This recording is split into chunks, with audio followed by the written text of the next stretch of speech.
So, ito na naman. Gutesa na naman. What a surprise. Yeah. So, tungkol ito sa yung prino-protection daw siya under the protection daw siya ng ng Marines. Kasi yun yung sinabi ni statement ni Mike Defensor. Sabi niya dito, Mike Defensor claimed that Gutesa was currently under the Philippine Marines. So, naglabas din ng statement ang Navy. Sabi dito the Philippine Navy has denied that Orly Gutesa, a retired Marine sergeant who appeared as a surprise witness before the Senate Blue Ribbon Committee last month, is under the protection of the Philippine Marines. Hindi daw. Hindi daw kinukup-kup ng Marines si Gutesa. Sabi pa dito in a statement on Thursday, October 30, Navy spokesperson Captain Marisa Martinez said Gutesa had been retired from the Philippine Marine Corps since June 30 of 2020 and no longer falls under the administrative authority of the service. Martinez said any engagement or interactions he has today are undertaken in his personal capacity. Wala silang pakialam mga pinaggagawa ni Gutesa. Kasi 2020 pa lang, wala na siya sa serbisyo. Retired na siya. Kaya wag niyong idamay, pilit idamay ang Navy, ang Marines. Kasi sabi dito, wala silang pakialam yung mga choices niya na ginawa. Yung pagpunta niya sa Senate, pag-witness niya, wala sila dun. Pero bakit pinipilit nyo? Parang pinipilit nyo na parang yung pag-witness niya dun parang support ng sinusuportahan ng Marine, ng Navy. Diba? Just to create fear o galing destabilizer. No? Bakit ganun? Mike Defensor, former senador. What is your agenda? Gustong sumikat kahit dahil di na sikat. Ki-create ka ng fear. Sabi pa dito, it must be also made clear that Mr. Orly Regala Gutesa is not under the protection of the Philippine Marine Corps, which has no involvement in his personal affairs, the Navy spokesperson said. Talagang they are distancing themselves. Talaga. Diba? Ayaw nila ng mga ganyan na. Mga planted na alam naman nila planted na witness. Gagamitin pa yung Navy, Marines na parang sinusuportahan nila ang ginawa ni Gutesa.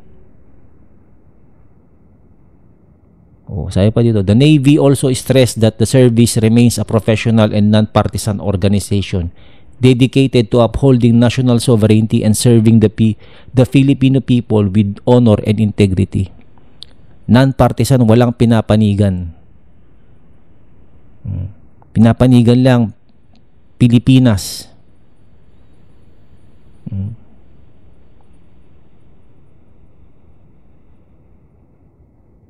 Mga Pilipino,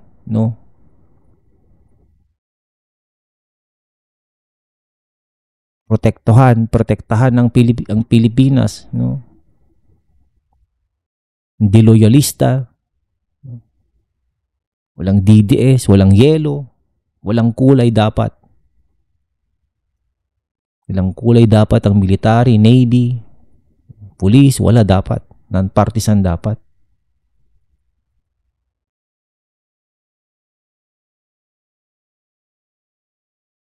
Ito kasi sinabi ni Defensor. Defensor claimed that Gutesa sought protection from the Marines after he testified before the Senate Blue Ribbon Committee last month and opted not to be placed under Department of Justice Witness Protection Program. Talaga lang naman, ano, para lang mag-create ng controversy at saka fear. Para lang mag-create ng doubt sa gobyerno. Banat-banat na lang ng ano, kahit ano-ano diyan.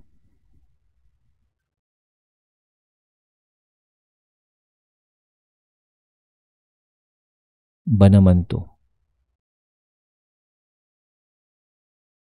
Talagang ano, walang katapusan to, talagang gagawin nila lahat. Talagang pilit pa rin nila si Gutesa, ano? Talagang pilit, wala na ang kredibilidad to eh. Ngayon, kasinungalingan na naman. You cannot correct a lie with another lie. 'Di ba? Puro na lang kasinungalingan. Desperado na ba kayo? No? Wala na ba kayong makuhang ibang witness? Alam nyo ano, kuha na lang sila ng iba. Kasi pudpud na yan, si Gutesa na yan, pudpud na. Sabi nga ni President Bongbong Marcos, mahiya naman kayo. Paulit-ulit. Mahiya naman kayo. Sa witness nyo. Wala na bang iba? Puro palpak, kapalpakan, palpak, palpak. Left and right, up and down, palpak.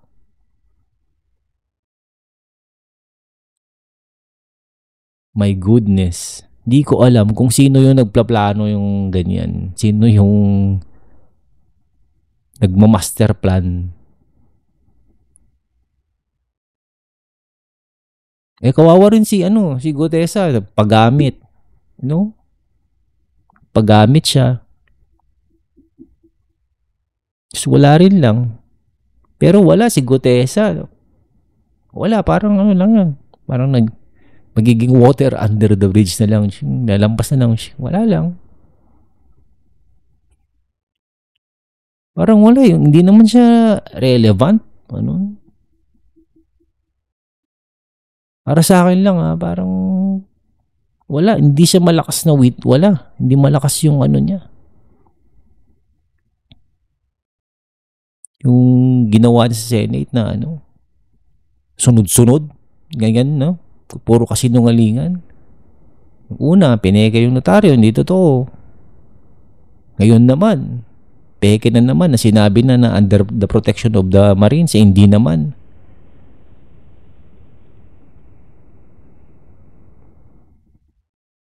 Lie after another lie.